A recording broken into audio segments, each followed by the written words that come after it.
What is up, Packers fans? Happy Monday. Happy minicamp week. Welcome into an all-new episode of the Pack-A-Day podcast. I'm your host, Andy Herman. You can follow me on Twitter at Andy Herman NFL. You can find the podcast at Pack-A-Day Podcast. It should be a fantastic week talking all things Green Bay Packers, as we do have a full slate of Packers minicamps coming up this week. I'm looking forward to it. I will be at practices Tuesday, Wednesday, and potentially Thursday. Right now, we are set for practices all 3 days. All 3 days are set to be open to the media. However, usually that Thursday does end up being a team building activity and the media gets canceled and everything like that. So I'm expecting only 2 days, but hey, if they want to give us three, and there is like a slight chance, I don't think so, but remember they did start OTAs a week later and basically gave the players an extra week off. So if maybe the trade-off is that they have to do one more mandatory minicamp practice, it's not the worst trade-off in the world, but I would still expect it's almost like completely without any real question going to be a basically a day off and a team building activity, whether it's paintball or bowling or I don't know what that thing might be, but they're probably going to do something in the Green Bay area again related to a team building activity and just more of like a fun bonding experience for the roster. So that's my expectation, but we'll get there as we get to Thursday and see what actually ends up happening.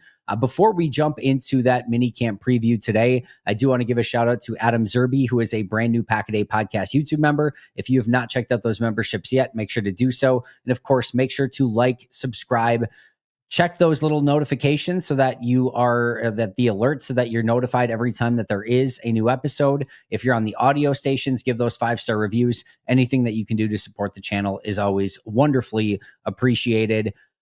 But today, our main topic is going to be looking at what the key storylines are going into this final mini camp, this week of mini camps, I should say, whether it's 2 or 3 practices. And then we get into this real true off season, right? Where you get about 40 days and 40 nights of no Packers football at all. And then you open with training camp on July 23rd. But right now, we've got actual football to talk about this week. So let's go over what some of those key storylines are as we do get ready for the mandatory portion of Packers practices. And it is worth noting that these are mandatory practices. So there's really no other place to start than with Jaire Alexander. This is the week that we find out something more. What that something is, I still have no idea. Per Matt Schneidman in The Athletic a couple weeks ago, he said that Jaire planned on attending mini camps this week and that he would be there. We will see. If you're the Packers, if you have not come to a resolution, you cannot let him practice. We've gone over this, but if he were to tear an ACL or pop an Achilles and you were hoping to trade him or release him so he doesn't make that full $17 million, all of that is gone. You're going to end up paying him the full $17 million because he's out for the year. You are going to end up not being able to have any trade value for him whatsoever, and you're just stuck with that contract and no Jaire Alexander. It is the worst of all worlds. So there's 0% chance, in my opinion, that he will actually be there and practice unless they've come to the conclusion that, hey, we just are going to keep him on the contract that he's on, which still to me would be super stunning. But that would be the only way that things would basically stay status quo. He's there and he's practicing. He could be there and like on the exercise bikes or there, what like those are possibilities. But here's sort of the range of outcomes here. Number one is that like OTAs and what's happened so far in like some of the off-season program, the Packers tell Jaire to stay away. And they say, we're not going to make it so that you're, fined for not being there and you'll get all of your roster bonuses still. We just can't have you here. It's still a bit too complicated. That's option number one. Option number two is that they tell him that and he still shows up anyway and sort of makes it awkward. And if he makes it awkward, what he's trying to do is really press the issue. This is his really only avenue to try to put any sort of pressure on the Packers to like make something happen here.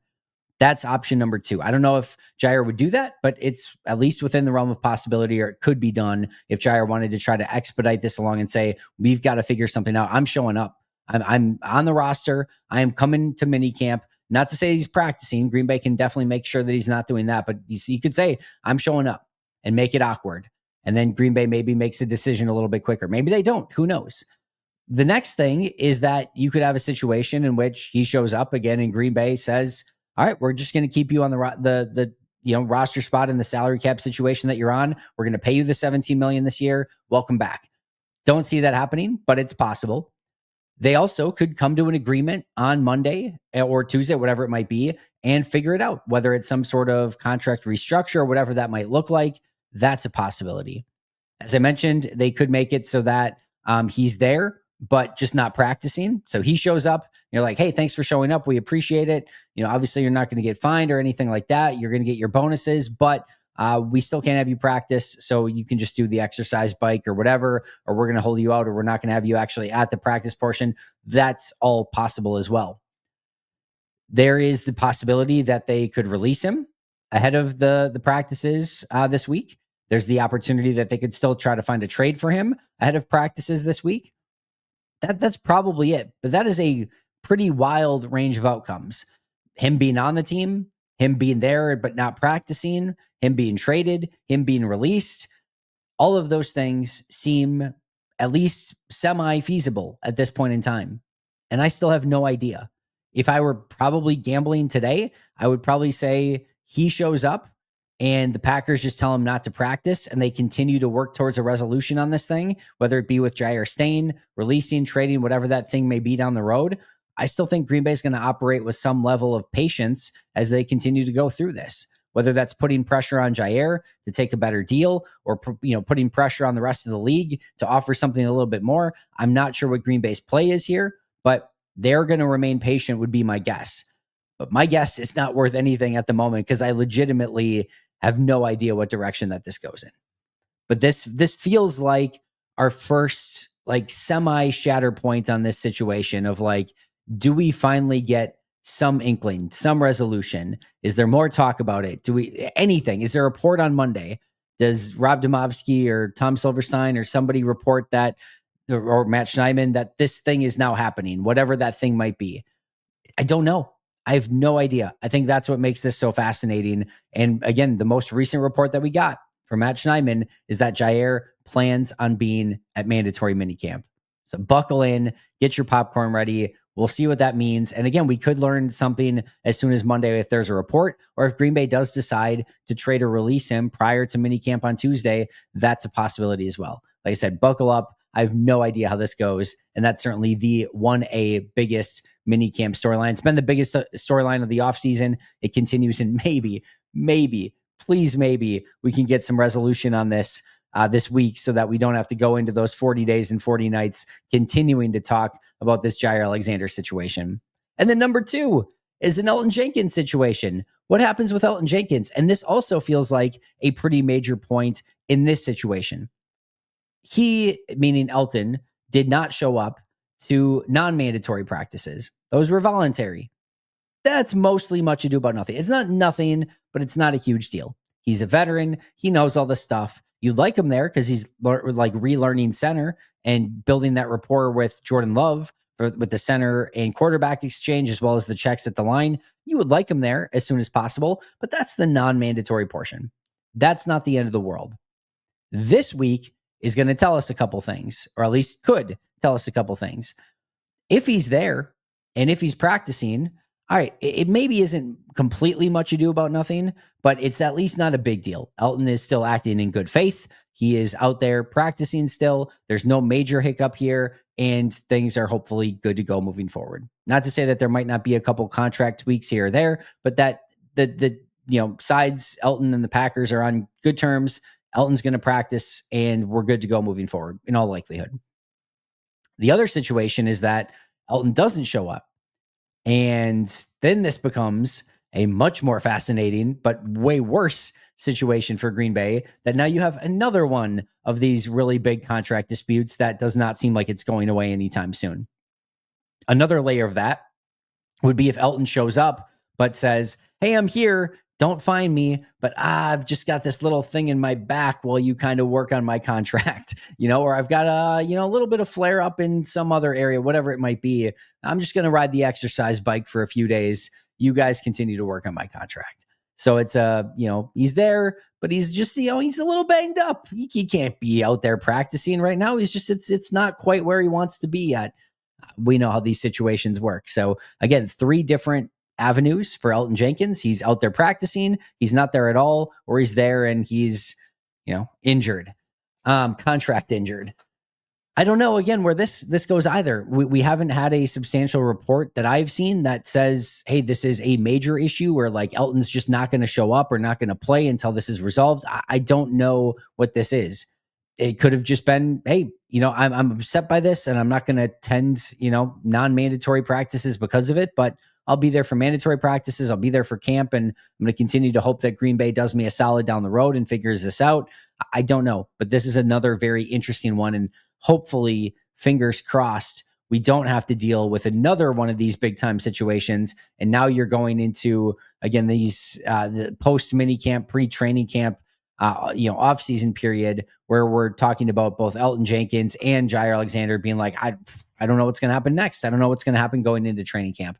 Hopefully we can get some clarity and maybe even some resolution to a couple of these issues. Number 3 is in a similar vein, but I'm hoping that it's just completely a non-story altogether. And that's Quay Walker. Just a really brief history of this here, right? The Packers did not pick up Quay Walker's 5th-year option, making him an unrestricted free agent next offseason. That's interesting in and of itself. Now, Green Bay knew that they really couldn't pick up that 5th-year option because of the expense of it, because they were lumped in with all the outside linebackers and things like that. Doesn't really matter at this point. They didn't pick it up. But Quay then, at the first week of OTAs when the media was there, just working on the exercise bike. Was that I actually have something issue? Or was that hey, continue to work on my contract. I've got a little bit of that flare up in my back, like the Elton Jenkins thing we just talked about. And then week 2 of OTAs, he's not there at all. Like I said, I don't want to stir the pot here. I don't have any inside knowledge or information or sources or anything on this whatsoever. This could have been that he legitimately had just had a little bit of something on that first OTA week and was being cautious with it. And last week he may have had a personal situation, emergency situation, or whatever the case may be. And he wasn't there at practice last week. And he's going to be at mandatory minicamp this week. And it's all gravy, good to go moving forward. No issues whatsoever. But I kind of want to see. I kind of want to see if he's there, if he's not there, if he's working, if he's not working.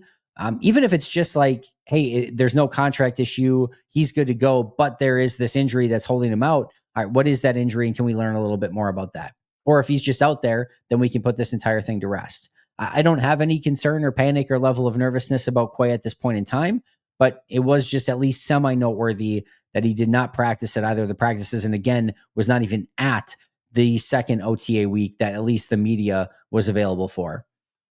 All right, enough about hopefully contract disputes. And like I said, the big news this week would just be if we could get some clarity and hopefully some resolution on some of these things.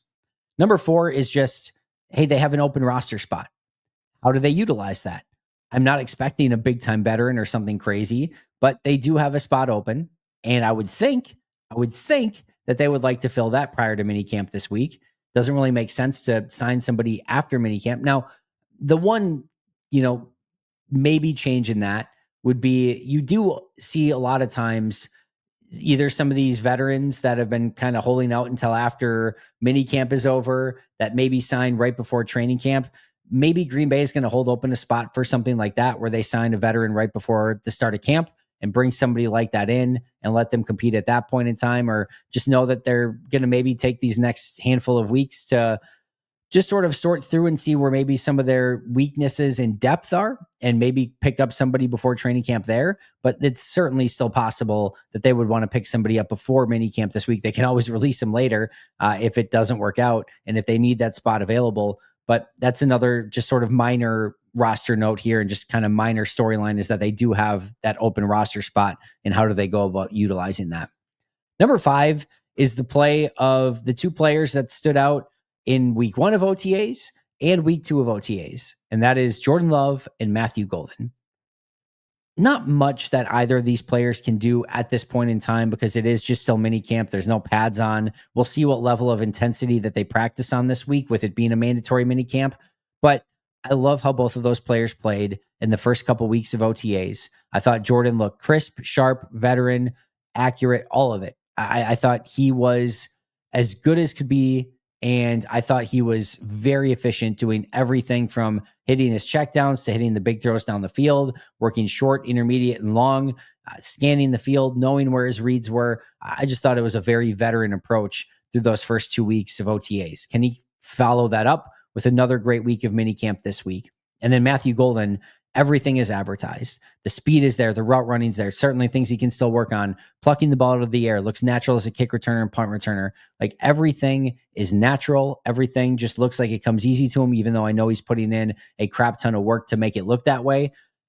Again, very excited what I saw the first couple weeks. Now, can you add a little bit more explosiveness to that? Can we see a Matthew Golden 40-yard catch down the field? Can we see just a little bit more of that dynamic ability that we know that he has, that he just hasn't had the ability to show off yet? Two players I loved in the first 2 weeks of OTAs when it was open to the media. Hopefully they can carry that over into minicamp this week, but Jordan Love and Matthew Golden will be keeping an extra eye on both of those players. Number 6 is Marshawn Lloyd and Savion Williams. Lloyd was not practicing in week 1 of OTAs when we were there.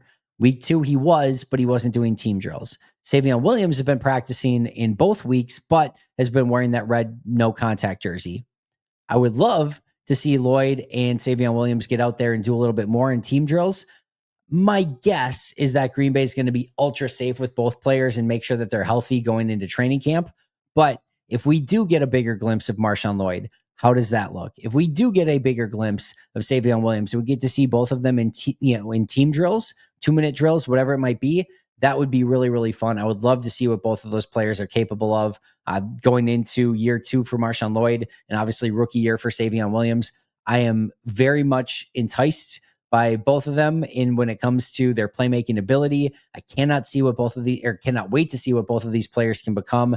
And I would love to see a little bit more this week. I'm not sure we get it, but if we do, all eyes for me are going to be on Marshawn Lloyd and Savion Williams. Of course, number 7 is just that offensive line rotation, specifically if Elton Jenkins is back.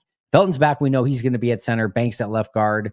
And then, we know Zach Tom's going to be at right tackle. What does that right guard and left tackle rotations look like? My guess is it's probably just Morgan and Walker at left tackle and Morgan and Ryan at right guard. But can Anthony Belton get in that conversation? Is there anyone else? Does Jacob Monk stay in the conversation? And then if Elton's not, do we see the same thing that we did in OTAs? And if not, is it Anthony Belton? That's the one that's making that noise and maybe getting some reps with the ones already. That is another key one that I'll absolutely be watching this week is the offensive line rotation and specifically at left tackle and right guard. And of course, what Elton Jenkins looks like at center as well, if he does end up being at practice. Number 8 is a trio of rookies that we have not seen anything out of yet. John Williams was not at the first week of OTA, or the first 2 weeks of OTAs. At least that was open to the media. We have not seen him. We don't know why. I'm assuming like everything's okay and like hopefully he's going to be there. We haven't heard anything different, but this is a draft pick that you just picked up and he wasn't at the first 2 weeks of OTAs. So I would love to see John Williams out there and hopefully with it being a mandatory minicamp, there's nothing to get serious going on or anything like that. Fingers crossed. So I'd love to see John Williams out there and hopefully practicing.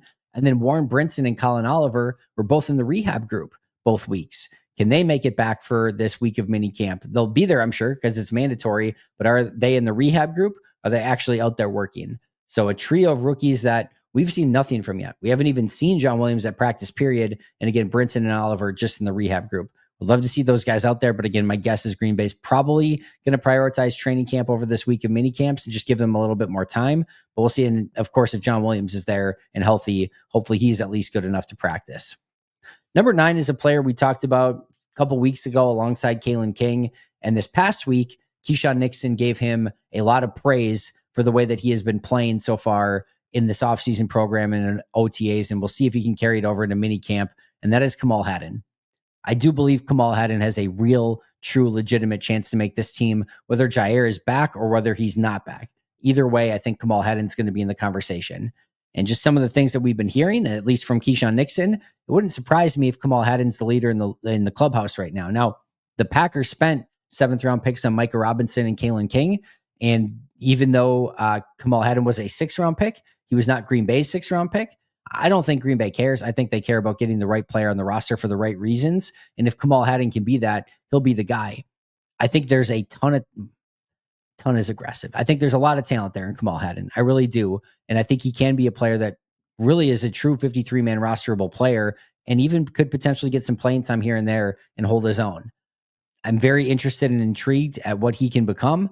And I would love to see him out there a little bit more, specifically with the ones, if that's an option.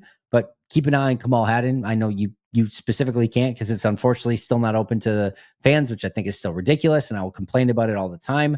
But I digress. Kamal Hadden, I will be keeping an extra eye on for you. And we'll report, of course, everything back right here on the Pack a Day podcast. Number 10 is, what does Javon Bullard focus on? We've seen him finally get back to team activities this past week after not doing it in week 1 of OTAs when we were there. There was some signs in that first OTA that was open to us that he was maybe still going to be rotating with Evan Williams. Then we saw him more in the slot in week 2. We didn't really see an open competition between Bullard and Williams. At least it didn't feel like it. I'm just going to be keeping an extra eye on him to see where he's practicing the most. And then do we get some Javon Bullard, Evan Williams competition, or is this just Evan Williams' job moving forward? I think that's a really interesting aspect as well. Number 11 is, what is the health of this team going into that break period? Again, you're going to have 40 days and 40 nights off after this mini camp going into training camp. What is the health of the team? Can they, first of all, stay healthy this week? We don't want to see any injuries. We don't want to see anything like that. So can the team just stay healthy through the course of this week? That would be first. Second, do any of these players come back from injury that we saw injured these past couple weeks? Are there any new additions to it? And is there anyone that's at risk of missing the opening of training camp outside of Christian Watson? Not sure how much of that we're going to find out, but hopefully we can avoid anything else coming up. And hopefully we can feel pretty good about where Green Bay's trending from an injury standpoint as we get ready for this 2025 training camp coming up here in just over a month. And then last but not least is not Packers related. It is Aaron Rodgers this week at Steelers minicamp, holding his first press conference as a member of the Steelers and practicing for the first time as a Pittsburgh Steeler. Again, you're talking about an all-time legend in Green Bay, a first ballot Hall of Famer, going to a new team at age 40. Like, this is still a very big deal. I'm very interested to see what he says, what he talks about. There's always going to be some level of interest and intrigue there. I know a lot of people don't care. I know a lot of people do. Just one of those polarizing topics for forever. But I am very intrigued to see what that press conference and just what that match looks like as Aaron Rodgers takes over as the starting quarterback in Pittsburgh. As mentioned, after minicamp this week, 40 days and 40 nights of no Packers football or practice, and then we get to training camp on July 23rd. And I'm going to say this, and I mean it, and it's a plug, but I sincerely believe it with every ounce of my being. These next 40 days is truly wholeheartedly where Pack-A-Day shines. And I'm not just talking about here on the YouTube channel or what I talk about. I'm talking about our entire team of podcasters. I have seen some of the most creative, unique, just unbelievable stuff year over year that they go into during this time period that makes it fun and interesting and unique and exciting and still continues to whet your appetite for Packer season coming up and getting ready for that training camp in 40 days after, again, minicamp ends. So if you are not subscribed to the audio channel, if you're watching this on YouTube, just know that there is a whole nother group of episodes on our audio side that you are missing out on. So make sure to go over there and subscribe to the Pack-A-Day Podcast audio channel. And make sure, of course, you're watching over on YouTube as well. Subscribe, like, comment, give those 5-star reviews. We appreciate it a ton. And I promise you, we're going to bring our A game through these next, a little over a month and a half while we get through the doldrums of the offseason. Yes, there's probably going to be some lists. Yes, there's going to be some fun conversation and games and whatnot, but it is going to be everything that you want it to be over the course of these next 40 days. And I promise you, we will have some really, really fun stuff for you as the course of this summer rolls along. Recapping what I'm going to be looking for at minicamp this week and some of the key storylines. What happens with Jaire Alexander? What happens with Elton Jenkins? Is there any story here with Quay Walker? Hopefully not. What do they do with their open roster spot? Can Jordan Love and Matthew Golden continue over the momentum that they had from OTAs a couple weeks, or the last couple weeks, I should say? Do Marshawn Lloyd and Savion Williams get into any team drills this week? What's the offensive line rotation look like? Does John Williams come back? Like, where has he been? Can Warren Brinson and Colin Oliver practice? What does Kamal Hadden look like? Can he continue that upward trajectory? Where does, basically Javon Bullard focus on? Is it slot? Is it safety? Is there a competition at safety? Going to look at all of that. And then what is the health of this team going into the offseason? And then, of course, Aaron Rodgers with his introductory press conference and first practice as a Pittsburgh Steeler coming up this week. That is going to do it for me today. Thank you so much for joining me. I always appreciate you guys a ton. Shout out to our All-Pro and Hall of Fame members, Most Hated Minnesotan, PJ Wynn, John Wild, Brandon Paletta, Boom Handle, Donna Lee, Lori Lord, Baby QB, David McCluskey, Donald Decker, Alex Hwang, Peter Ritaka, Jay Zimmerman, B. Brown, Puerto Rican Packer, Dan Gesford, Dylan Pat Scott, SoCal Pack, Chris Rager, Izzy Roberts, Ian Ewing, Jake Koner, Carlo Delgado, Willie Winkle-Stinkle, Jen Wright, The Gable Storm, Matt Geiger, and Pack Attack Cast. I'll see you guys tomorrow, but until next time, and as always, go Pack Go.